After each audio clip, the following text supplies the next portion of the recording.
Halo semua, salam sejahtera Malaysia, tuan-tuan dan puan yang amat dihormati. Selamat datang ke channel Fels Lifestyle.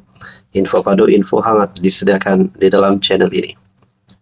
Nah, saudara-saudara, patutlah Dewan jadi kecoh selepas Wan Saiful Wanjan, ahli parlimen daripada kepimpinan Bersatu ataupun Perikatan Nasional ataupun pembangkang yang mendakwa diberi habuan, bahkan mendakwa beliau diugut untuk menyokong kerajaan ataupun sokong Datuk Seri Anwar Ibrahim. Nah, akhirnya ini bukan cerita kedai kopi lagi.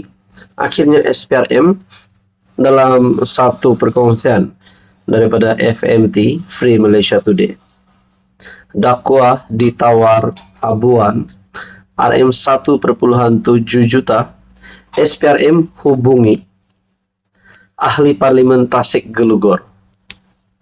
Terdahulu Wan Saiful Wanjan mendakwa beliau ditawar habuan termasuk RM 1.7 juta untuk kawasan parlimen diwakilinya untuk menyokong Anwar Ibrahim.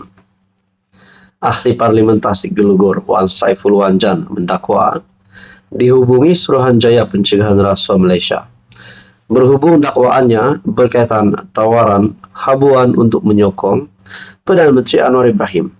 Nah, selepas isu ini timbul, sudah pasti yang menjadi persoalan ramai adalah bukti bahawa memang benar Wan Saiful Wanjan menerima habuan ini, tawaran habuan ini.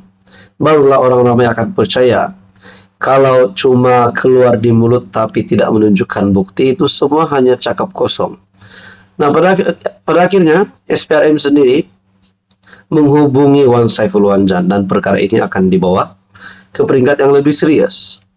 MPT Bersatu itu berkata beliau menerima message daripada pegawai agensi anti rasuah itu yang memintanya menghubungi mereka sejam selepas menyampaikan titah diraja di Dewan Rakyat. Saya akan patuhi, cuma saya nak tanya apa tindakan yang akan diambil untuk menghentikan penggunaan wang rakyat sebagai umpan kepada ahli parlimen Bersatu. Bukankah lebih baik jika wang itu digunakan untuk jaga kebajikan rakyat, katanya di Facebook. Terdahulu Wan Saiful dalam perbahasan titah diraja di Dewan Rakyat mendedahkan beliau ditawar habuan termasuk RM 1.7 juta untuk kawasan parlimen diwakilinya untuk menyokong Anwar. Wakil rakyat PN itu mendakwa beliau telah dihubungi seseorang yang tidak dinamakan untuk mengadakan pertemuan tertutup yang berlangsung kali pertama pada 17 Januari lalu dan terbaru selepas istiadat perasmian parlimen Isnin lalu. Wan Saiful mendakwa sekiranya menyatakan sokongan kepada Anwar ataupun PM, beliau akan mendapat peruntukan RM 1.7 juta untuk kawasan parlimen. Nah, saudara-saudara, apa komen Anda berkaitan dengan isu ini? Sekian saja, teruskan bersama di dalam channel ini. Jangan lupa tekan butang like, share, dan juga subscribe. Halo semua, salam sejahtera Malaysia, saudara-saudara, tuan-tuan dan puan yang amat dihormati. Sudah pasti sebelum ini kita digemparkan. Ini adalah berkaitan dengan titah baginda yang di Pertuan Agong ke-17 Sultan Ibrahim. Titah yang di Pertuan Agong berkaitan dengan mana-mana gerakan ataupun usaha untuk menggulingkan kerajaan perlu dicegah dan perlu dihentikan. Pendek kata, mungkin kita boleh simpulkan, jangan tebuk atap selagi belum sampai waktu yang tepat. Bila waktu yang tepat adalah pada PRU ke-16 yang dijangkakan pada tahun 2027. Nah, saudara-saudara, saya melihat di dalam media sosial sebelum ini ada yang menyatakan Agong cross the line. Telah membuat cross the line. Makna kata mereka seperti tidak menjunjung titah yang di Pertuan Agong. Siapapun juga ahli parlimen, siapapun juga bekas Perdana Menteri, ahli-ahli politik, tidak kira daripada kerajaan maupun pembangkang, Sepatutnya titah yang di Pertuan Agong kita hormati dan kita junjung. Nah, saudara-saudara, sesuai dengan perkongsian daripada BH online, ahli parlimen bekas Perdana Menteri perlu akur titah agong. Penegasan yang di Pertuan Agong Sultan Ibrahim yang menitahkan semua pihak menghormati pembentukan Kerajaan Perpaduan sebagai parti mentadbir negara ketika ini adalah satu isyarat jelas dan jitu khususnya kepada pembangkang supaya berhenti main politik atau menggerakkan usaha bagi menggulingkan kerajaan. Ini bukan bermakna Agong cross the line. Ini bukan bermakna seperti yang dinyatakan oleh ahli parlimen. Ada ahli parlimen ataupun ahli politik menyatakan Agong cross the line. Tetapi ada juga kata perkongsian daripada Facebook page Prajurit Bangsa di sini. Persoalan di atas Agong cross line, yang Agong maksudkan adalah jangan tepuk atap. Tetapi yang mereka faham, yang walaun faham kalau dapat majority dalam kurungan berangan. Kita berbalik kepada cerita kalau dapat majority.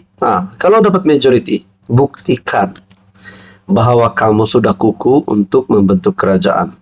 Dan di situ pasti akan ada perubahan. Nah, di dalam artikel ini, di dalam artikel daripada BH Online, titah disampaikan Baginda ketika merasmikan istiadat pembukaan mesyuarat pertama penggal ketiga Parlimen ke-15, turut menamatkan andaian atau persepsi kononnya Istana Negara turut terbabit dalam mencaturkan arus politik negara. Apa yang ditegaskan Sultan Ibrahim sebagai ketua utama negara bagi persekutuan juga memenuhi prinsip raja berperlembagaan dan demokrasi berparlimen yang penting untuk mengekalkan kestabilan politik dan amalan demokrasi Malaysia. Titah Baginda juga sepatutnya dipegang erat seluruh ahli parlimen, sama ada anggota kerajaan atau pembangkang, supaya menumpukan usaha bersama ke arah pemulihan ekonomi, mewujudkan kesejahteraan dan kemakmuran hidup rakyat yang ketika ini berdepan cabaran kenaikan kos sara hidup, peningkatan harga barang serta inflasi. Dalam tempoh kira-kira 4 tahun sebelum PRU 16, ahli parlimen dan pemimpin pembangkang, termasuk bekas PM, sebaiknya memainkan peranan lebih positif bagi mengukuhkan kembali asas negara yang ketika ini berdepan cabaran ekonomi global dan domestik, terutama kejatuhan nilai ringgit. Namun sejarah politik negara khususnya khasnya selepas PRU 14 menyaksikan seruan dan teguran yang di Pertuan Agong supaya ahli parlimen berhenti bermain politik serta menumpukan kepentingan rakyat sering diketepikan begitu saja.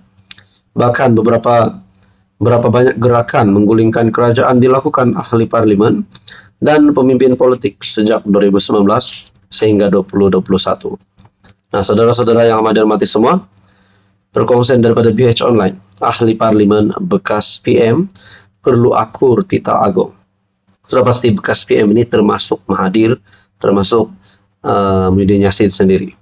Apa komentar Anda? Sekian saja, teruskan bersama di dalam channel ini untuk info yang seterusnya.